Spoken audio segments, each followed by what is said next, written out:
They heard the diesel engines first. A low, rhythmic thrumming that carried across flat water on the night of May 4, 1943. The crew of HMS Sunflower, a Flower-class corvette escorting Convoy ONS-5 across the North Atlantic, had been at action stations for 6 hours. Men stood at their posts in the darkness, eyes straining against the black, waiting for something they could not see. Then the radar operator called out. Contact. Bearing 320 degrees. Range 4,000 yards. The officer of the watch moved to the display screen and saw it himself, a bright green blip on the circular cathode ray tube, sharp and unmistakable. A surfaced U-boat, running on the surface at high speed, preparing to attack the convoy from the north. The corvette turned toward the contact. The U-boat commander, wherever he was out there in the darkness, had no idea he had been detected. He believed he was invisible, as U-boat commanders had believed for years. The night was his ally. The darkness was his protection. He was wrong. If you're enjoying this deep dive into the story, hit the subscribe button and let us know in the comments from where in the world you are watching from today. What happened next would be repeated dozens of times that night and hundreds of times in the months that followed. The destroyer closed on the radar contact, increasing speed, vectoring toward the precise location where the U-boat ran on the surface. The U-boat crew saw nothing, heard nothing, suspected nothing until the searchlight snapped on and illuminated their boat in harsh white light. Then came the depth charges, the gunfire, the desperate crash dive that came too late. The German submarine U-192 was damaged but survived that encounter. 25 other U-boats operating against Convoy ONS-5 were not so fortunate. All 26 U-boat attacks that night were detected by radar. All 26. The submarines that had terrorized Allied shipping for 3 years, that had brought Britain to the edge of starvation, that had sunk millions of tons of merchant vessels, were being found every single time they surfaced. The German U-boat crews did not understand what was happening. They knew about radar. They had equipment designed to detect it. But their Metox receivers remained silent. The Allied ships and aircraft found them anyway, found them in total darkness, found them in fog, found them in conditions where visual detection should have been impossible.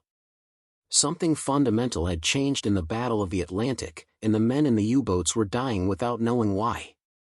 This is the story of how German submariners discovered that the tactical advantage they had relied upon since the beginning of the war, the ability to hunt at night on the surface unseen, had been rendered completely obsolete by a technology they could not detect and could not escape.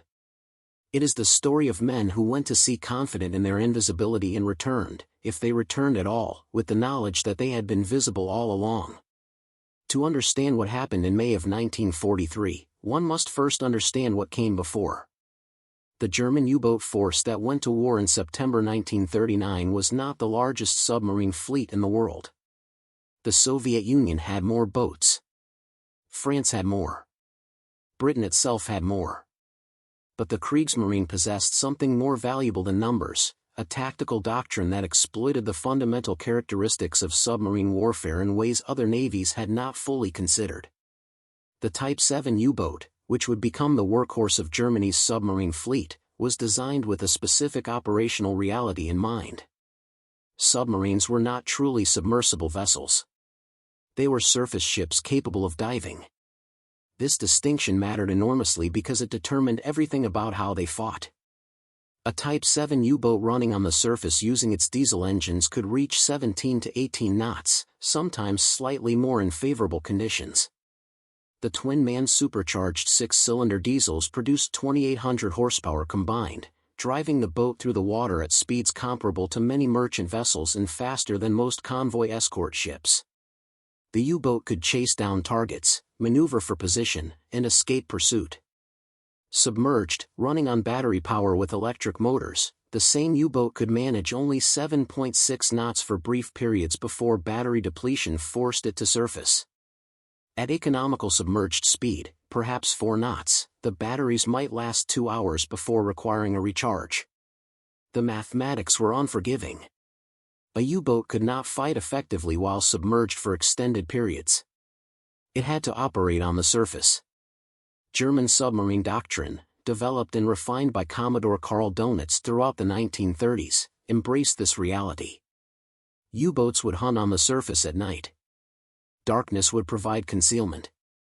The low silhouette of a submarine, its conning tower rising perhaps 5 meters above the waterline, would be nearly impossible to spot visually.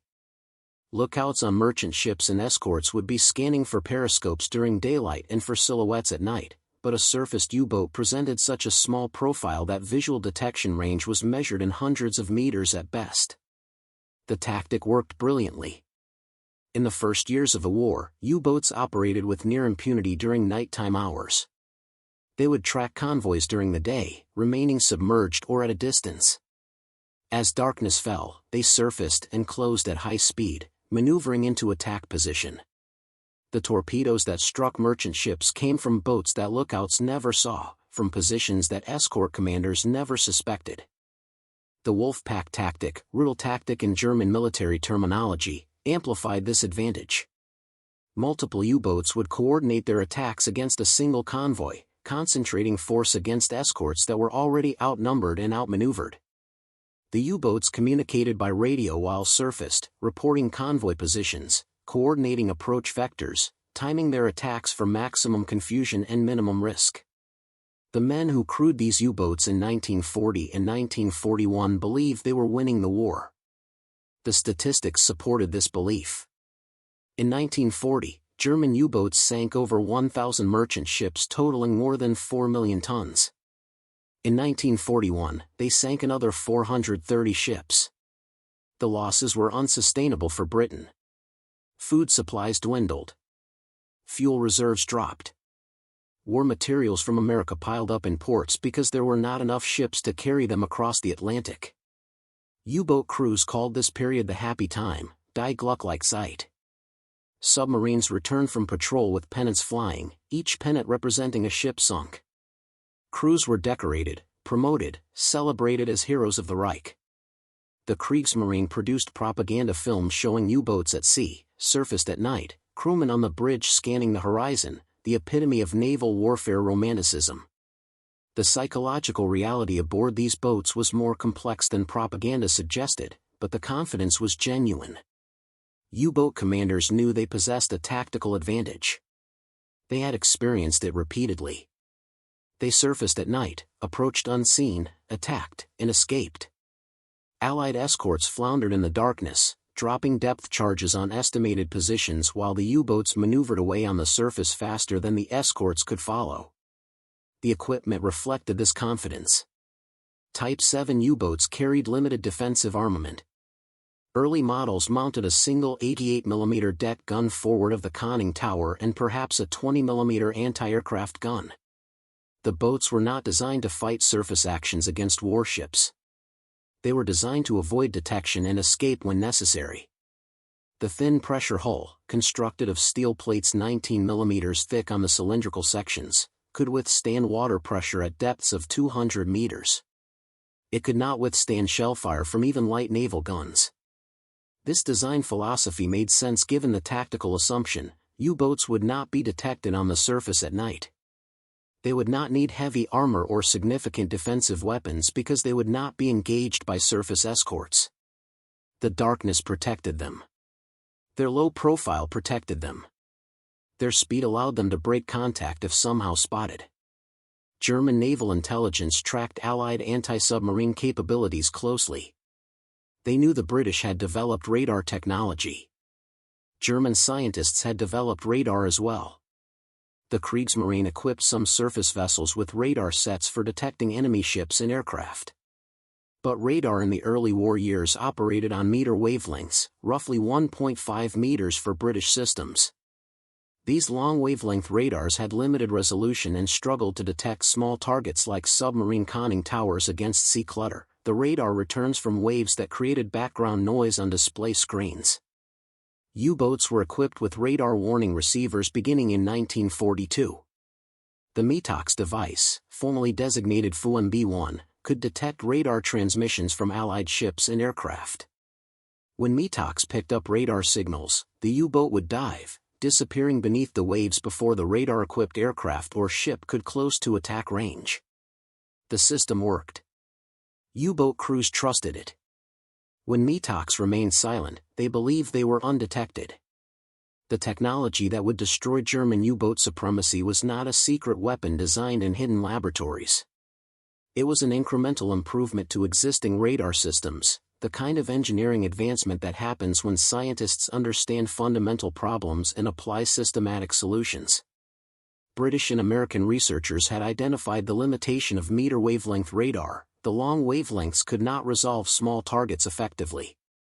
The solution was to develop radar operating on much shorter wavelengths, in the centimeter range rather than the meter range. The cavity magnetron, developed at the University of Birmingham in 1940 and refined through British and American collaboration, made centimeter wavelength radar practical. This device could generate high-power radio waves at 10 centimeters wavelength, a frequency of 3000 MHz. The physics of radar detection changed fundamentally at these shorter wavelengths. Resolution improved dramatically. Sea clutter diminished because the 10 centimeter waves reflected differently from wave surfaces than meter-length waves. Small targets like submarine conning towers produced clear, distinct returns on radar displays. The Royal Navy's Type 271 radar, operating at 10 centimeters, entered service in 1941 on escort vessels. The system used a rotating antenna mounted on a mast, scanning the entire horizon continuously. The antenna, roughly 1 meter in diameter, produced a narrow beam that could discriminate between targets separated by small angular distances. The display screen showed a circular map with the ship at the center, range rings marking distances, and bright green blips indicating radar contacts. Operators could determine bearing and range to targets with precision sufficient for directing gunfire or depth charge attacks. Aircraft received similar technology. The ASV Mark III radar, also operating at 10 centimeters, began equipping Coastal Command aircraft in early 1943. The airborne system was lighter than shipboard installations but operated on identical principles. An aircraft flying at 1,000 feet altitude could detect a surfaced U-boat at 12 to 15 miles range in good conditions, sometimes farther. The U-boat crew would have no warning until the aircraft was overhead. The German Metox radar detector could not detect these 10-centimeter transmissions. Metox was designed to receive meter wavelength signals, roughly 1.5 meters, the frequency used by earlier Allied radars. The antenna for Metox, a cross-shaped wooden frame mounted on the U-boat's conning tower, was physically incapable of receiving 10-centimeter waves. The wavelength was too short. The antenna geometry was wrong. It was not a matter of insufficient sensitivity or poor design. The device simply could not detect the frequency at which Allied radar now operated. U-boat crews did not know this. German naval intelligence did not initially understand what was happening. The Kriegsmarine knew that Allied detection capabilities had improved, that U-boats were being found more frequently, but they attributed this to various causes. Perhaps the Metox device itself radiated signals that Allied direction finders could detect, betraying the U-boat's position when the device was turned on. This theory circulated through U-boat command and among crews. Some commanders stopped using Metox, believing it was compromising their positions. They surfaced at night with Metox switched off, confident they were invisible. Allied radar found them anyway. Perhaps the British had developed infrared detection systems that could sense the heat from diesel exhaust. Perhaps they had acoustic sensors that could hear U-boat engines from long distances. Perhaps Allied escort ships had become more numerous and were simply saturating patrol areas with random depth charge attacks. These explanations all seemed plausible. None were correct. The truth was simpler and more devastating. Allied ships and aircraft could see U-boats on radar with perfect clarity, from distances that allowed interception before the U-boat could escape, and the U-boats had no way to detect when they were being observed. The tactical implications were absolute. The entire German U-boat operational doctrine, built on the assumption of surface invisibility at night, had become obsolete. Every time a U-boat surfaced to transit at high speed, to attack a convoy, or to recharge batteries, it became visible to any radar-equipped ship or aircraft within detection range. The darkness that had protected German submarines for 3 years no longer protected them. The low profile that made visual detection nearly impossible was irrelevant when radar could paint the conning tower as a bright contact on a display screen. May of 1943 was when U-boat crews experienced the full weight of this technological shift. The month began with 41 operational U-boats deployed in the North Atlantic, concentrated in patrol lines across the convoy routes. WWII had positioned these boats to intercept Allied convoys making the critical run between North America and Britain. The strategy had worked for years. It would not work in May. Convoy ONS-5 departed Liverpool on April 22, bound for Canada.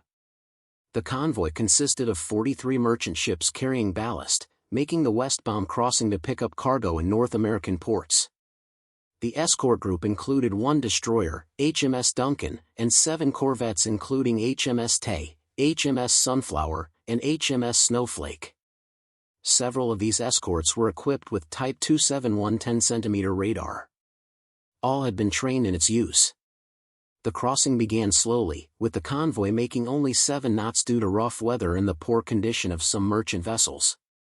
German B-Dienst, the Naval Cryptanalysis Service, had partially broken Allied naval codes and determined the convoy's approximate route.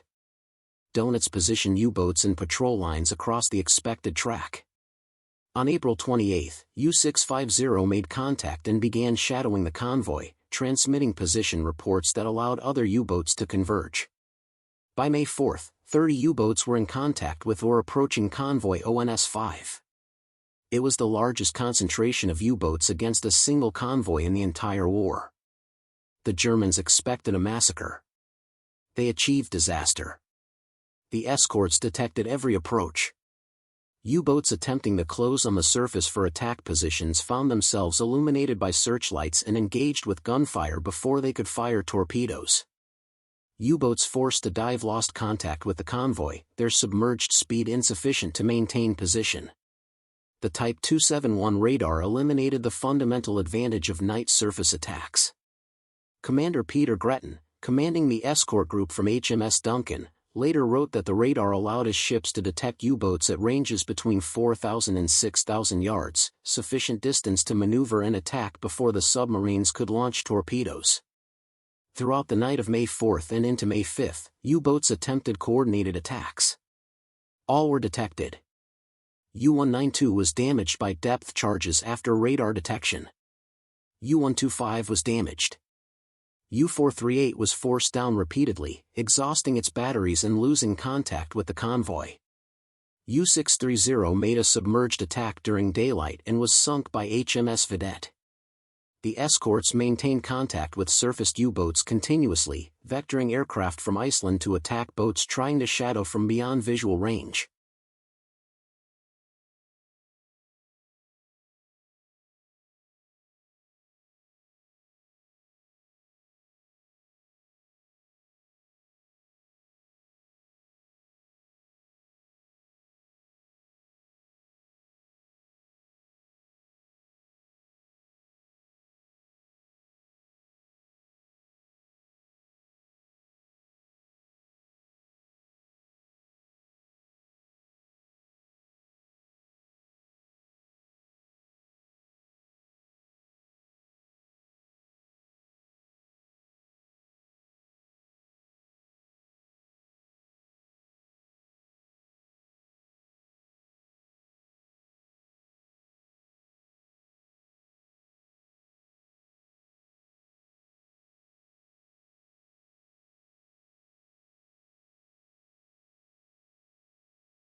The battle continued for 3 days. 13 merchant ships were sunk from Convoy ONS-5, a significant loss that German propaganda would trumpet as a victory. But 6 U-boats were sunk, and 7 more were damaged so severely they had to abort patrols and return to base. The exchange rate had shifted fundamentally. In previous convoy battles, U-boats might lose 1 boat for every 10 or 15 merchant ships sunk. At Convoy ONS-5, the ratio was approaching 1-to-1. For a strategic campaign of attrition, this was unsustainable. If you find this story engaging, please take a moment to subscribe and enable notifications. It helps us continue producing in-depth content like this. Other convoys in May experienced similar patterns. Convoy SC-129 lost 3 U-boats for 12 merchant ships sunk. Convoy HX-237 lost no merchant ships while sinking 3 U-boats. The encounters followed a consistent pattern. U-boats attempting night surface attacks were detected by radar at ranges of several thousand yards, engaged before they could reach firing positions, forced to dive, and then hunted with depth charges or forced to remain submerged until they lost contact with the convoy entirely. U-boat commanders returning from these patrols reported experiences that defied their understanding of naval warfare. They had surfaced at night in what should have been perfect attack conditions: darkness, rough seas that would mask their low silhouette, convoy positions verified by multiple boats. Then destroyers or corvettes had turned toward them with impossible precision, closing from distances where visual detection should have been impossible, and engaged with searchlights and gunfire before the U-boat could react. Captain Lieutenant Peter Kramer, commanding U-333, experienced this repeatedly during May patrols. He would surface to pursue a convoy, run at high speed on the surface with Metox silent indicating no radar detection, and then find Allied escorts turning directly toward his position. After several such encounters, he wrote in his war diary that the escorts were finding him through means he could not identify or counter. Other commanders reported identical experiences. They were being detected consistently, repeatedly, in conditions where detection should not have been possible. The psychological impact on U-boat crews was immediate and severe. Submariners who had operated with confidence, who had believed darkness made them invisible, now understood they were being tracked continuously. The knowledge that you are being observed when you believe yourself hidden is profoundly unsettling. Every time a U-boat surfaced, even just to recharge batteries far from any convoy, the crew had to assume they might be visible to an enemy who could approach unseen and attack without warning. The night, which had been their protection, their operational element, the time when they held every advantage, had become a period of maximum vulnerability. Worse, they could not adapt. U-boats had to surface. The batteries required recharging every 24 to 48 hours depending on operational tempo. The diesel engines needed to run to recharge those batteries, and diesel engines required air, which meant surfacing. A U-boat could not remain submerged indefinitely. It had to expose itself regularly, and when it did, it was visible to radar. There was no tactic, no evasive maneuver, no operational procedure that could prevent this. The technology had eliminated the fundamental requirement for successful submarine operations: concealment. German Naval Command analyzed patrol reports and casualty figures throughout May. The statistics were catastrophic. 41 U-boats lost in 1 month, representing roughly 1/4 of the operational U-boat force. Another 37 boats were damaged. New construction could not replace losses at this rate. Crew training programs could not produce experienced submariners fast enough. More fundamentally, the strategic calculus had reversed. U-boats were no longer sinking merchant tonnage faster than it could be replaced. Allied shipyards were producing cargo vessels at rates that exceeded U-boat sinking capacity even before May.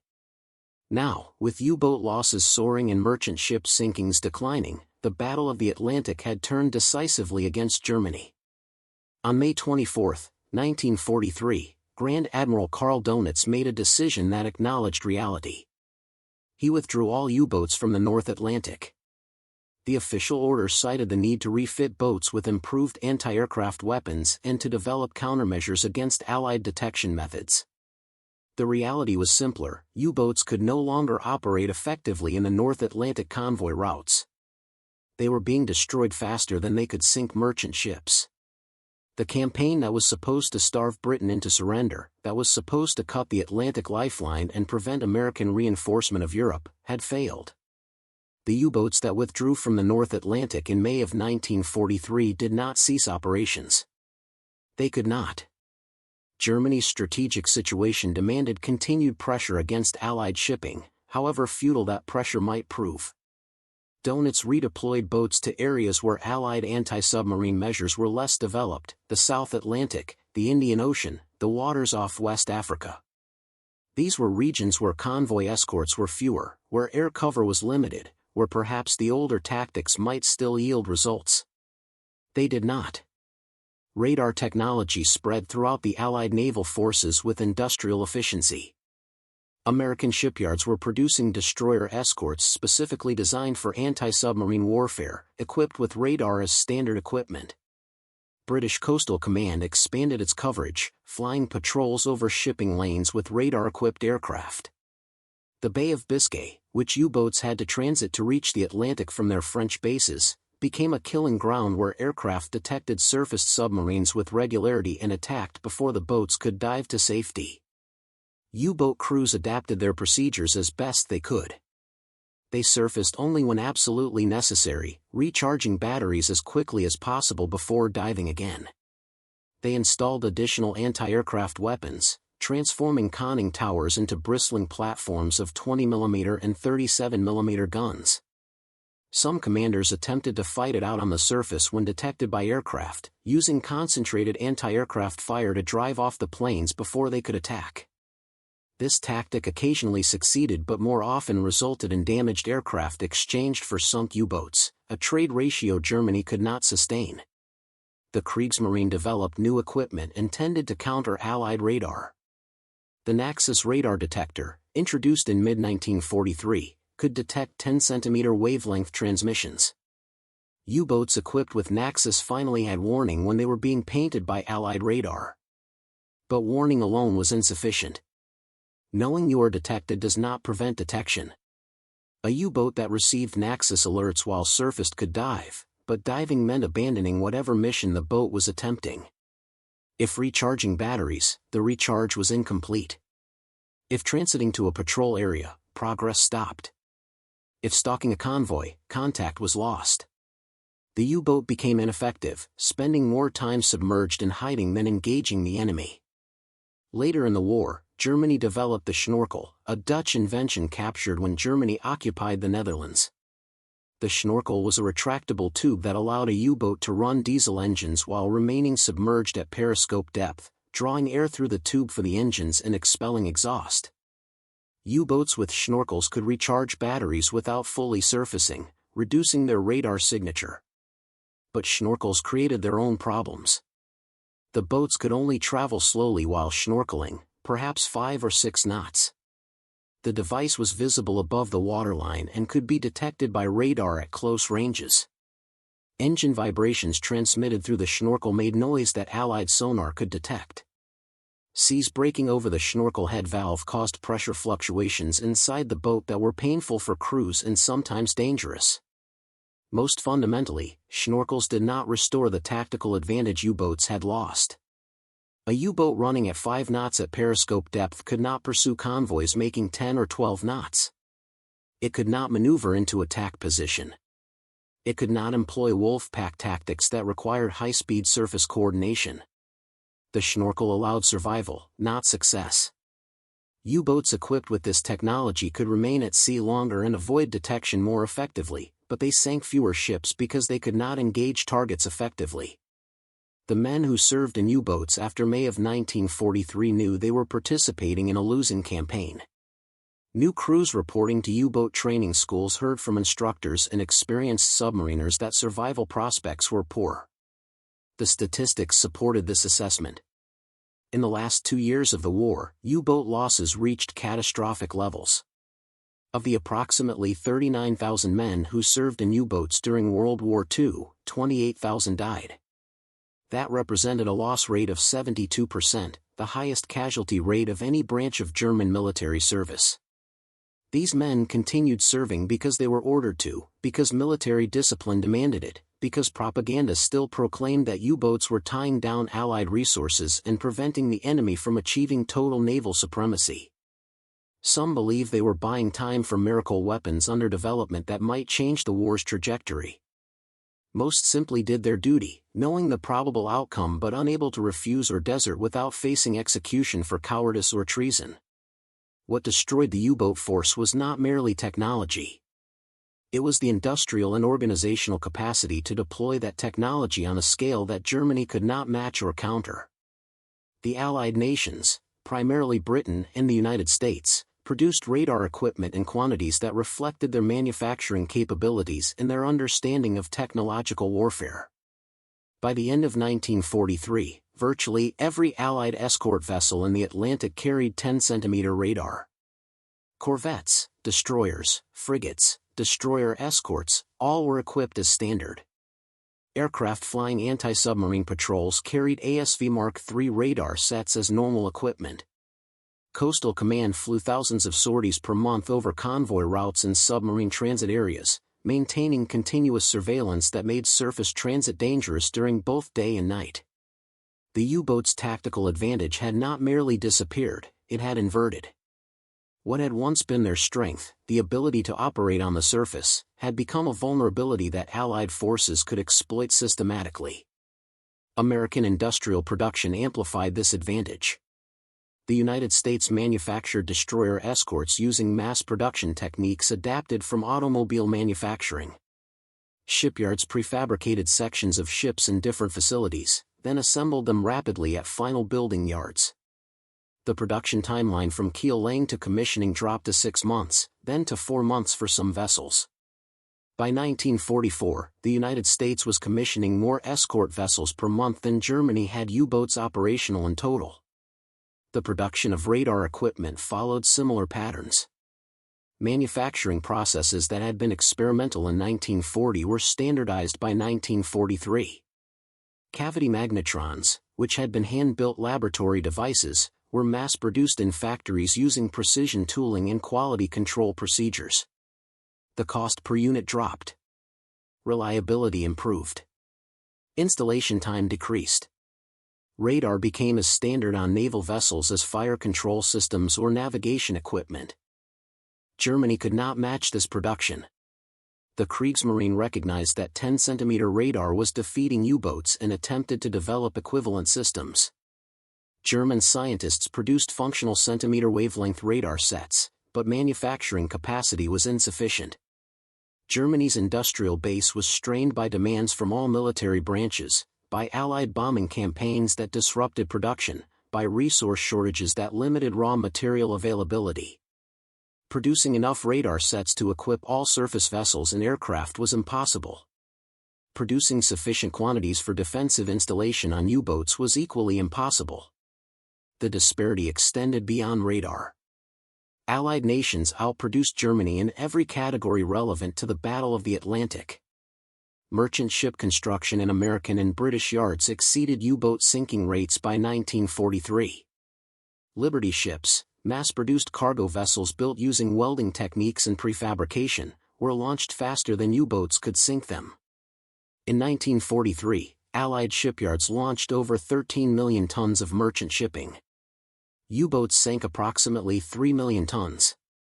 The gap widened in 1944 when Allied merchant construction exceeded 19 million tons while U-boat sinkings dropped below 1 million tons. Aircraft production showed similar disparities.